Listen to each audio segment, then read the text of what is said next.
Today, I'm joined by Len Baker. Len is the president and CEO of Marsh of Dimes Canada, and previously was the vice president of strategic partnerships and innovation, among other roles at the CNIB, including being a rehabilitation specialist. Welcome to the show, Len. Thank you for having me, Naomi. It's nice to be here. So today we're going to be focusing on Bill C-22, which is called the Canada Disability Benefit Act. So my understanding is that this act passed in Parliament in the summer. Is that correct? It did, and it has not been fully constituted into law yet. The government has a year to do that, and then another year to work on regulations if it needs that amount of time. So it sounds like this bill is in the works. It's not quite there yet, but we are making some progress on the legal front. We are. I mean, obviously, people with disabilities are anxious to see this new legislation enacted as quickly as possible. Obviously, we know that a quarter of working age people living with disabilities in our country, so over 1 million people, are living below the poverty line. And when government introduced this important legislation, or the idea of it, in 2020, there was a lot of excitement, not only about what the Canada Disability Benefit can mean in terms of helping to correct the financial struggles that so many people in our country are dealing with, but also that the legislation was framework legislation, which meant that the government had a commitment to working with the community in the design of the regulations that would go in place. So things like who would be eligible, how much money would people receive, how can we reach people with disabilities so that they are aware of this? How can we ensure that their experience in connecting with the Canada Disability Benefit is respectful, and that they don't have to, tell a story that many people have told many times to many different people over and over again in order to access this potentially life-changing opportunity. So there was a lot of excitement. We are now continuing to work with government to ensure that they are moving as quickly as possible, with that principle of nothing about us without us, guiding their work on this to ensure that the Canada Disability Benefit is enacted as quickly as it can. We're currently hoping that the government will make some provision for it, or anticipate making some provision for it in the next budget, but we're still waiting to see where that may be and whether or not that will happen. I see. So it sounds like, in terms of taking a step back from the moment, just to let listeners know, Bill C-22 will provide federal money to low-income working age people with disabilities. And you make a good point, Len, in that although there is progress in the fact that it passed in Parliament over the summer, it's really not something that can wait for long. This is an essential piece of legislation to raise the quality of life and to ease those financial burdens for Canadians with disabilities. Absolutely. And as I say, there was obviously a lot of excitement. A lot of work happened over the last 3 years, engaging the community in roundtable discussions. A lot of input has been provided to government to assist them in their deliberations with regards to how the Canada Disability Benefit will be built and implemented and what the regulations around that will look like. We know that there was also a considerable conversation with regards to this benefit not being clawed back by other programs that may exist either federally or provincially. And we knew that there was some work, obviously, that would need to happen to support the government's ability to have those conversations at the provincial level, or even within current federally funded programming, to make sure that this benefit was a maximum to people with disabilities and would not be subject to clawbacks. That work has to progress as well. So no doubt there's a lot of work that I'm confident is happening behind the scenes, but the community is obviously anxiously awaiting the full implementation of this really important legislation. Len, can you tell me a little bit more about what your role has been and is and will be with the bill? Well, March Canada, which is one of our nation's leading service providers for persons with disabilities and a strong advocate for people with disabilities, has been involved in this since the announcement of the plan to have a Canada Disability Benefit, and working in collaboration with a number of different community organizations, all of whom, as you can appreciate, have an interest in ensuring that this program is as meaningful and impactful as it can be. We've been involved in numerous meetings, discussions to help idealize, I guess, around what this benefit can be and who it can help. But we've also taken a specific view in collaboration with our friends at Prosper Canada to develop a guideline for government to use. And we called it the Benefits Without Barriers report, which was presented to government just over a year ago, that articulates what we believe should be some guiding principles with regards to the implementation of the Canada Disability Benefit, to ensure that as many people with disabilities are aware of it. So how will government actually bring this new benefit to the attention of Canadians with disabilities? How will we reach more marginalized individuals who may fall out of the typical sort of interactions that people with disabilities may have with organizations like March Canada? How do we find people who may be addressing issues of homelessness or severe poverty, who may not have the access to the information that they need to be able to benefit from this new program?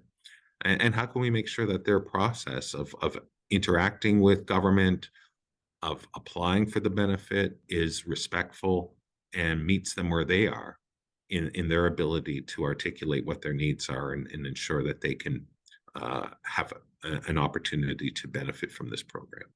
So we've really focused on that specific part of the Canada Disability implementation, playing to our strength as an organization in terms of understanding the journey that people with disabilities in our country have been on, and how we can utilize that experience and that connection to our community to make sure that this benefit is respectfully and appropriately implemented for all who will benefit from it. I'm curious if you can give an example of something specific, a way in which the application, the recipient, that whole process is done with disability and accessibility in mind. Do you have a specific example of a process piece that you are advocating for? Yeah, there's probably 10 sort of guiding principles in the document, but a couple of the ones that I think are really important and need to be emphasized is the whole guiding principle of nothing about us without us. So that government has to ensure that it's continuing to receive input and information that it doesn't already have, that can ensure that people with disabilities will have appropriate means of accessing this, that the language that will be used will be understood across the disability spectrum, that the process for applying for it will be as simple and efficient for people to do, so that that in itself does not become a burden or an obstacle for people applying simply because it's too complicated to do so. A lot of people who will benefit from the Canada Disability Benefit, for instance, may already be receiving the Canada Disability Tax Credit.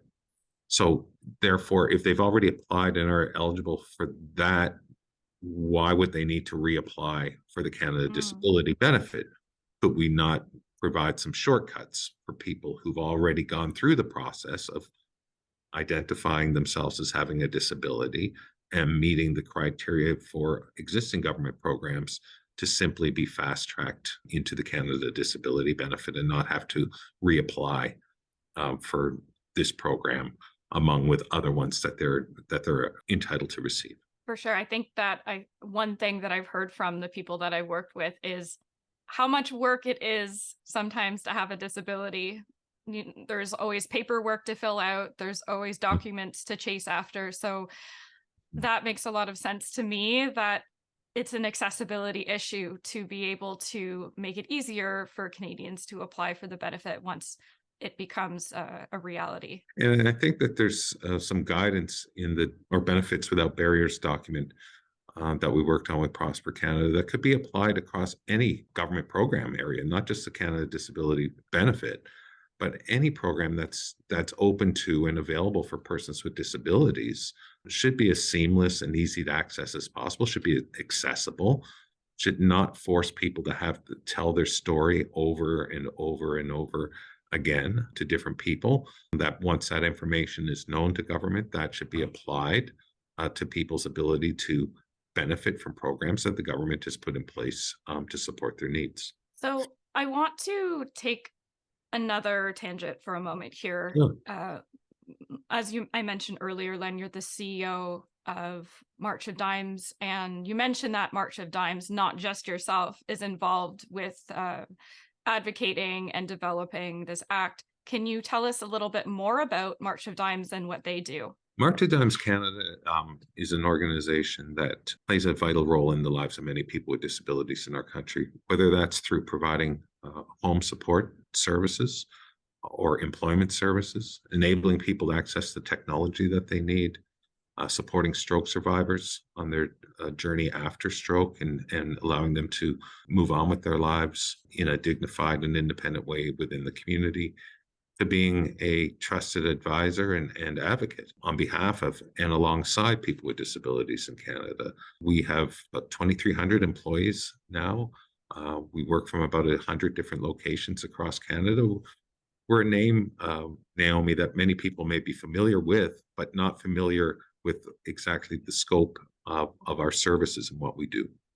And so at this point, we are now really focused on how we can expand our programming in a way that ensures that what we're delivering is relevant and needed in our community, that is sustainable, and that can be replicated in communities across Canada so that we can expand the amazing work that we've done for 70 years to help more people living with disability or those impacted by disability to live an independent and inclusive life.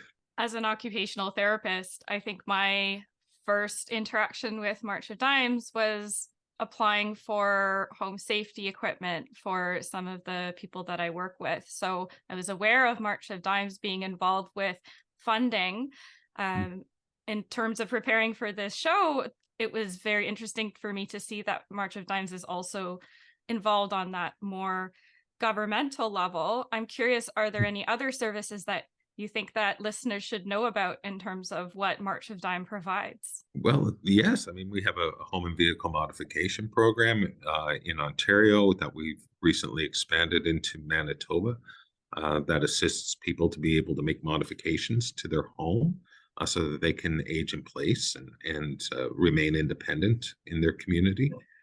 We do a lot of work in the area of peer support and programming to help people feel connected to their communities. We see that primarily in our after stroke program, where we are the largest provider of services to stroke survivors in Canada once they've left the hospital and are now living independently back in their communities again. Our peer support and technology programs go a long way to supporting stroke survivors on their ongoing journey to independence. So yes, it's a rather broad palette that we are able to operate upon. And as I say, we're now looking to expand those programs, our government funded as well as our charitable programs, to more communities across Canada. Not only do I know that March of Dimes and yourself have been working to support Canadians with disabilities. For my understanding, Len, you have your own personal relationship with disability. I was wondering if you could share a little bit about that for our listeners. Happy to. I've worked in this field for just over 30 years now. It's hard to believe. I actually started my career in my home province of Newfoundland and Labrador with the CNIB working in children's services. And I just love that experience so much. It's the highlight of my career was my ability to get to know and work alongside parents and children, not only in Newfoundland and Labrador, but right across Atlantic Canada eventually, to help them on their journey to independence. I held a number of different successive roles with CNIB in Atlantic Canada, and then in 2011, my family and I moved to Toronto to take on, as you mentioned, a couple of new leadership roles with CNIB. Had a wonderful, wonderful career there. And then in 2018, when March of Dimes Canada announced that it was looking for a new president and CEO, I thought that that would be an interesting opportunity for me to be able to utilize the skills that I'd acquire through my career to help guide March of Dimes Canada forward in its journey, and seeing how we could, working in collaboration with other organizations, expand our impact to help more people with disabilities across Canada. So it's been an incredible, fulfilling career for 3 decades. And I'm really excited about the opportunities for our organization and opportunities for people with disabilities in our country by organizations like March of Dimes and others working collaboratively together. We've all done a lot of really good work over the years, but we're still a rather, I would say, too siloed of a community. And I think that there's more that we could be doing collaboratively together that would make the journey for people impacted by disabilities a little bit easier. There's so many organizations in our community doing great work that if we could find a way to be able to harness what we all do well, and ensure that people with disabilities have an easier way of connecting with those services. I think people spend a lot of time just trying to figure out who's out there and who does what, and am I eligible for those programs, and are they available in my community?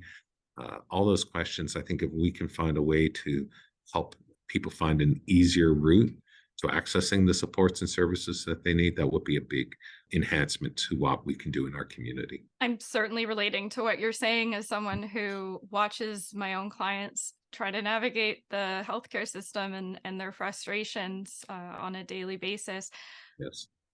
What would that look like, I guess, from your perspective? What would it look like to harness all of these wonderful organizations, March of Dimes Canada, CNIB, Balance, and Mhm. beyond, and make care easier to understand and access for Canadians with disabilities? I think sometimes these ideas just start with a conversation, and it's what could we be doing together to have a bigger impact on those we want to help and support. When I started at March of Dimes Canada, one of the first conversations I had was with Doug Roth, who's the CEO at Heart and Stroke. I said, "We have an after stroke program. You're the Heart and Stroke Foundation. How can we work together to ensure that more stroke survivors in our country have access to the supports they need?" A lot of people didn't know where to turn when they left the hospital. And I know for people who are blind or partially sighted, oftentimes they get a diagnosis from their ophthalmologist or from their optometrist, and they're not exactly sure where they should be going to receive the help that they need. And I know CNIB has done a lot of work over the last number of years to help make that journey a respectful one for people who are blind or partially sighted, an easier one for people to navigate.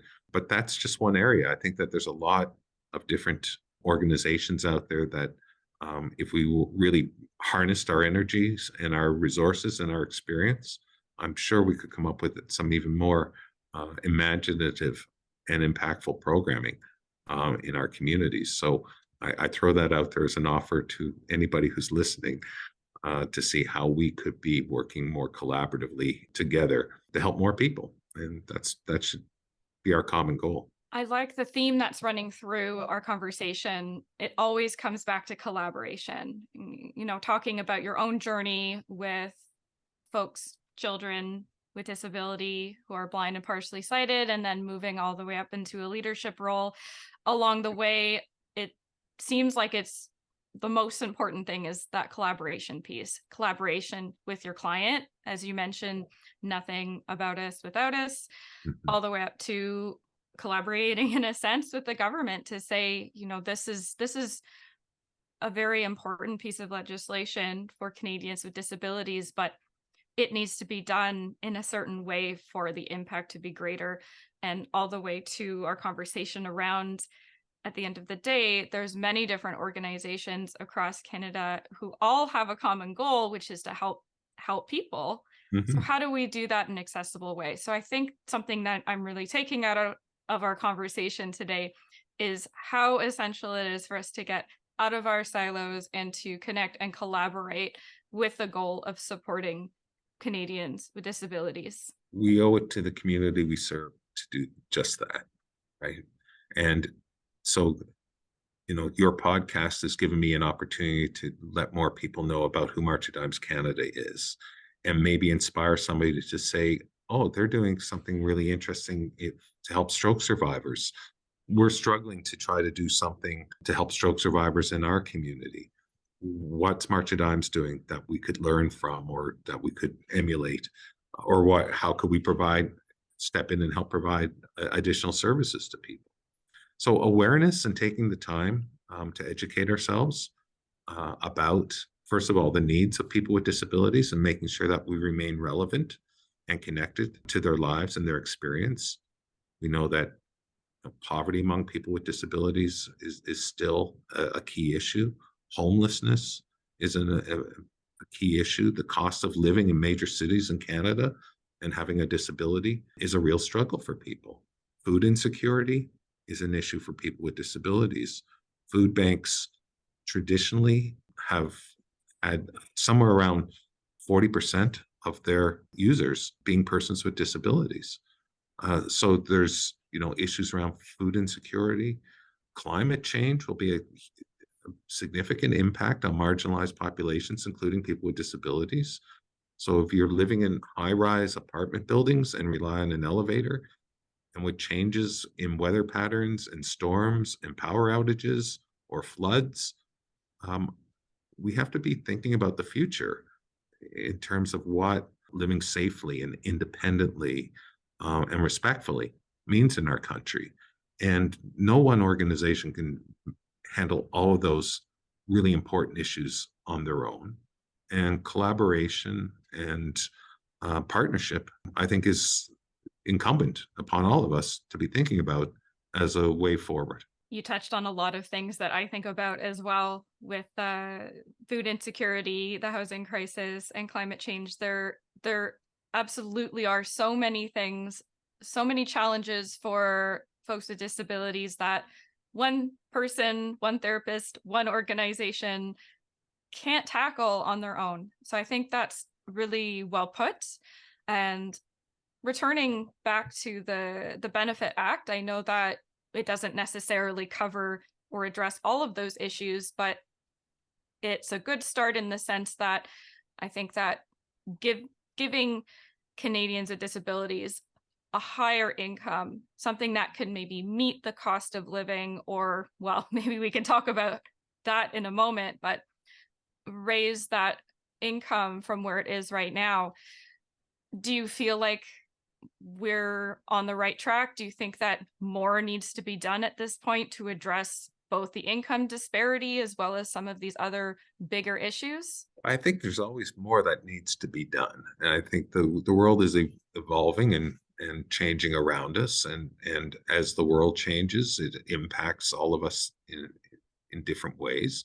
For people with disabilities in our country, as we have an aging population of individuals who will at some point probably experience a disability that will impact their ability to continue to live as independently as they've enjoyed throughout their life. How are we as a country helping to ensure that this aging population of baby boomers, which they're my cohort, how are we preparing the future to ensure that people can live independently?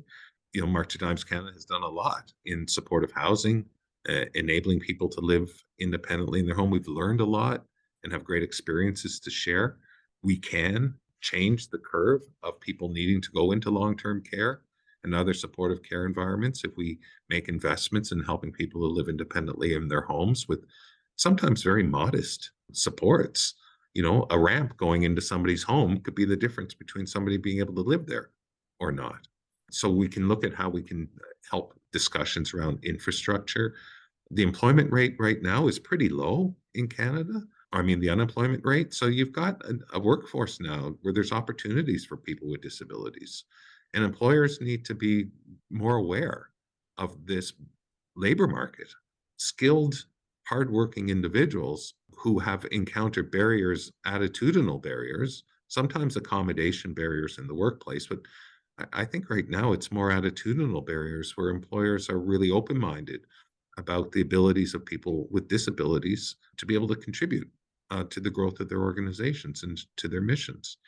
So there's, opportunities around economic prosperity for more people in our country. Canada Disability Benefit is certainly one means of helping with that, but so is opening the labor market to more people with disabilities and creating those opportunities for children in school to develop the skills that they need, and looking at other potential career paths like skilled trades as viable opportunities for youth and children with disabilities to think about for the future. So I'm very optimistic about what we can accomplish, because I know the spirit and the resourcefulness and the creativity within the disability community in Canada and among Canadians in general, that we always look for a way to support each other.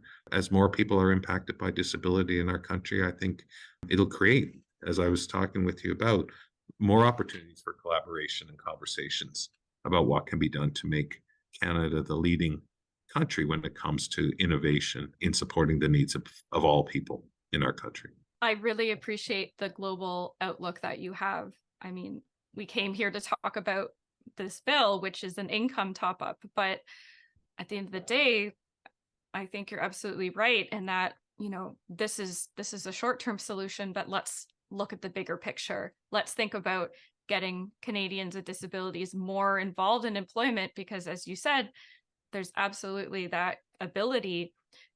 I think there's maybe a bit of, well, of course there's a stigma and there's a fear among employers because there's a lack of understanding. Same goes with even barriers to housing. Unfortunately, I've encountered that with clients before, where landlords feel like they can't live independently, or even, like you said, just something as simple as, I'm not sure if I want someone to drill a grab bar into the shower. And just, again, that lack of understanding of how a crucial a difference that can make. And also, sometimes, unfortunately, there's also a need to educate about the law, because we do have laws across Canada about accessibility. And now here's a word from our sponsor. Would you be interested in doubling your donation to Balance for Blind Adults? An easy way is to check and see if your company offers an employee giving program. Many companies offer the ability to deduct a small amount from each paycheck, which makes giving super easy. Many companies also match their employees' charitable giving, effectively doubling your gift. Reach out to your own HR department for more information. As always, Balance for Blind Adults remains grateful for each and every donation, which enables Balance to provide an open world for individuals living with sight loss. Now back to the podcast.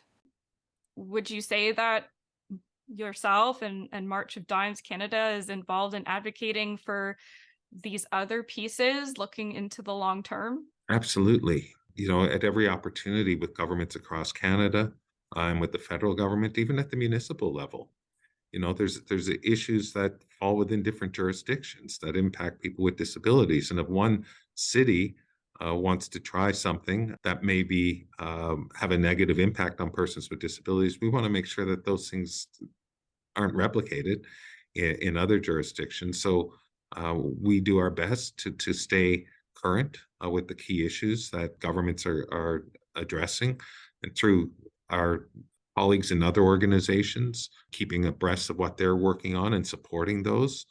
The whole issue right now with regards to transportation for persons with disabilities and the airlines, that's an issue that has come up over the last year, and is certainly creating a big barrier for people with disabilities and their confidence in using airlines primarily as a means of transport. But we're also seeing it in the taxi and the rideshare industry, where people are being discriminated against if they have a guide dog. We've got issues with regards to e-scooters in communities and how safe they are and what impediments they put in place for people with disabilities who may be trying to navigate down the sidewalk when e-scooters are whizzing by them at 30 kilometers an hour, right up to issues around economic prosperity for Canadians with disabilities and being a voice to ensure that the labor market is more accessible and appreciative of the skills of people with disabilities.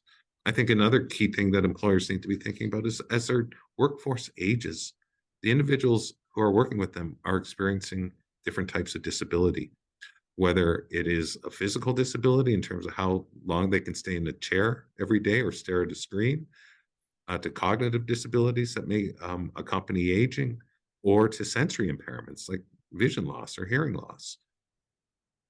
Individuals who develop great skills and abilities will be challenged as we age. And as an occupational therapist, you know this all too well. And all it requires is an accommodation in many cases to allow a person to continue to do their career and contribute.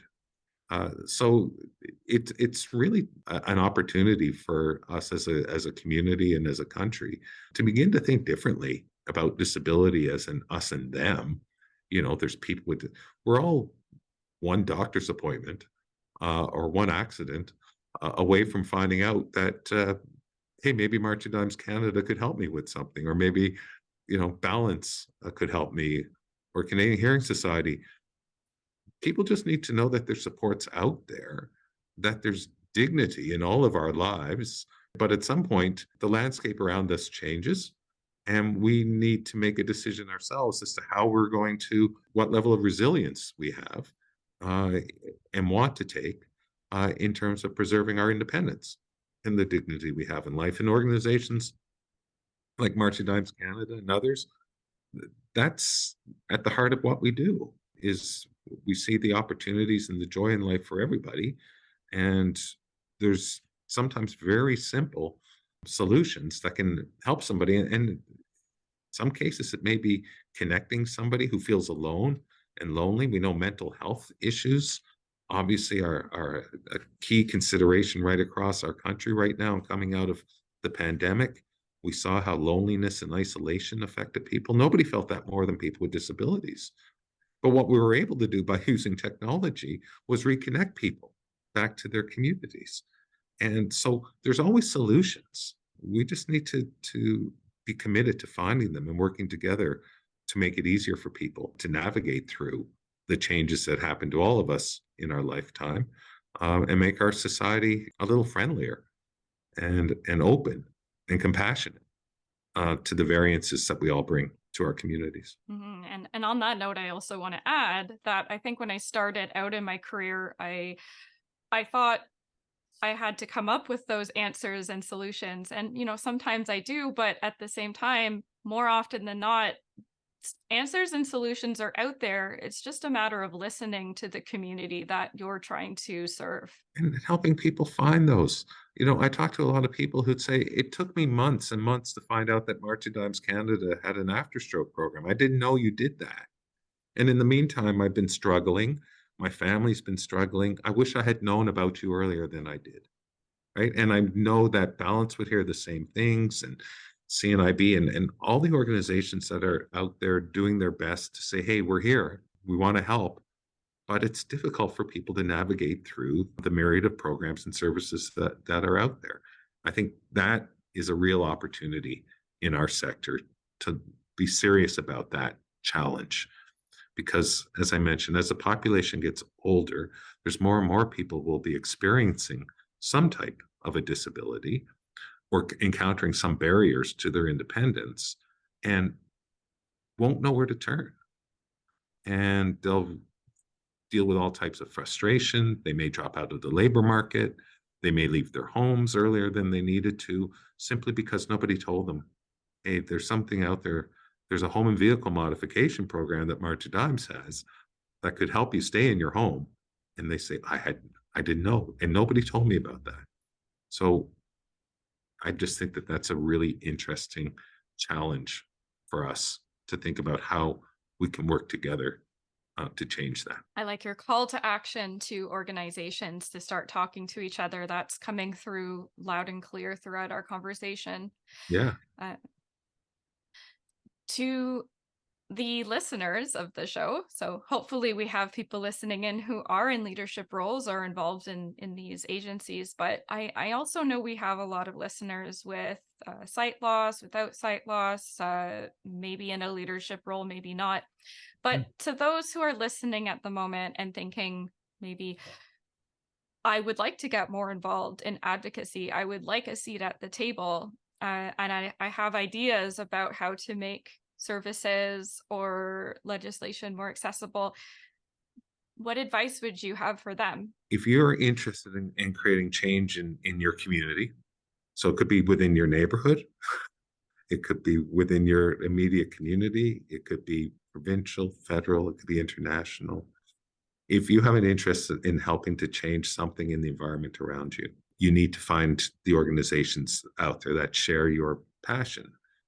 Some of this work may have already started. Others may share your interests and have already started to make strides in addressing those issues. So educating ourselves about who's out there, who's doing this work, reaching out to organizations like March of Dimes Canada or CNIB or Balance, whoever is in your community. Google the issue that you're interested in. If you're interested in, I think they're going to be bringing e-scooters to my community, and I'm afraid that it may be a bit of a safety issue for me. Who's working on that? Who's dealing with that? Get in touch with organizations that are sharing their work in those areas. Talk with your government representatives. They also are connected, obviously, to the communities that they serve and would know about organizations that have talked to them about those issues that you're interested in, and say, you should talk to so-and-so at March of Dimes Canada because they were in to talk with me about this last week. So I think that, it's if you have an interest and you want to make a difference, the first thing you need to do is, who do I need to be talking to about this?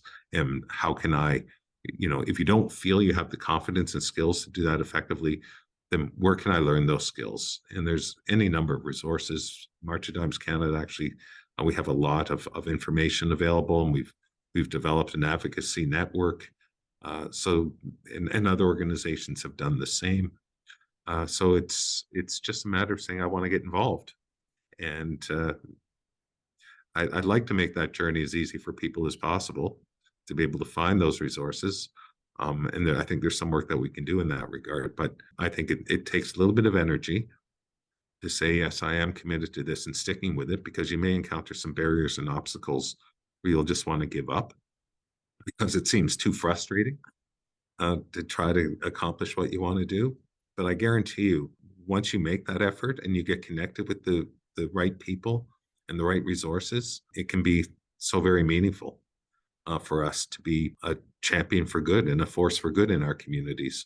And I encourage people to follow that interest that they have in wanting to make a difference in their communities. It's really important. And I know that you've given a lot of challenges over the conversation that we've had. If I can add one of my own, I challenge providers, and whether that's helping professionals or whether that's other people who provide services to Canadians with disabilities, is don't be afraid to support people in pursuing those goals around advocacy, because that is really such an essential way to move forward with change on many different levels. It is. And, it is really about supporting individuals in their abilities. It's not about speaking for persons with disabilities, but there is a body of knowledge and experience that is out there. So somebody who has recently begun to experience a change in their life, and they're like, I want to do something about this. It's too difficult for me to get around my community. Transit isn't what I thought it was. I used to drive and I can't drive anymore. I had no idea that our public transit system was so poor in my community. And I want to change that. Getting the information that you need, connecting with other consumers who share that concern, learning how to advocate. It is a skill, but it starts with a passion. And from that passion, anything can be nurtured and flourish.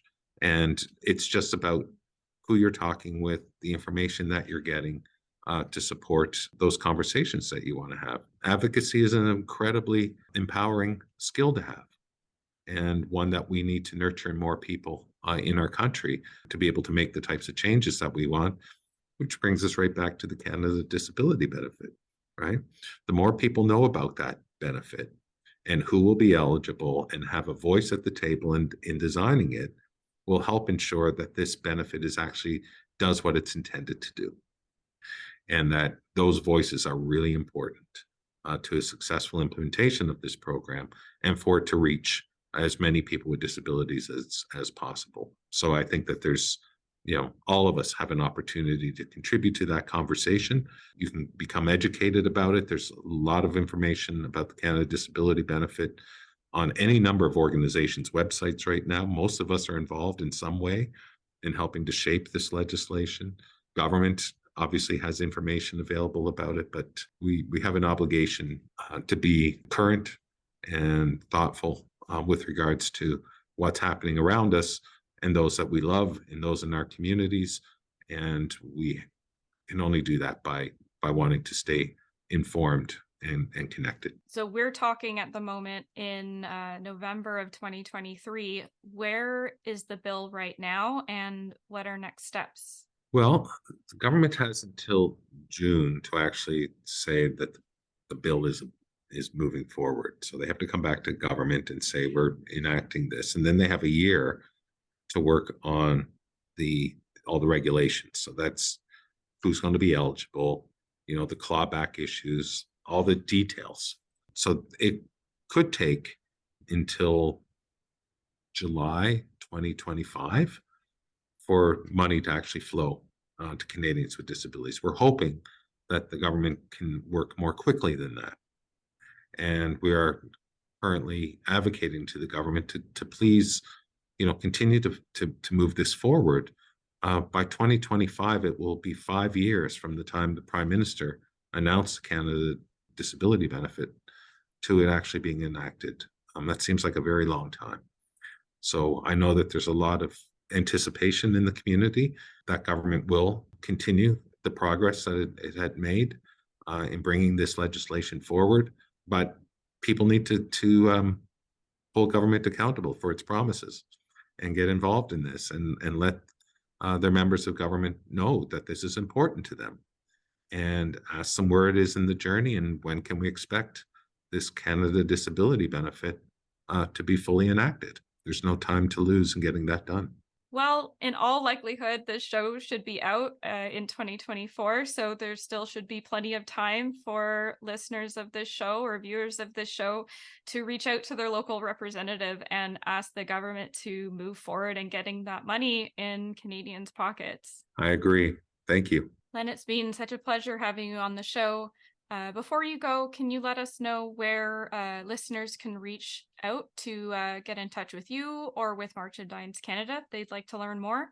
Certainly. Well, you can find March of Dimes, or our website is marchofdimes.ca. I'm on LinkedIn. You can connect with me through March of Dimes Canada as well. I look forward to hearing from your listeners and viewers with regards to their insights or thoughts on what we've talked about today. And if people are looking for more information, March of Dimes Canada, as well as many other organizations, have a wealth of good research and information that will be helpful to your listeners. Great. Again, thank you so much, Len, and all the best with your future advocacy efforts, both at March of Dimes and in collaboration with all of your partners. It was a pleasure spending this time with you. Thanks for inviting me, and here's to a bright future for all of us.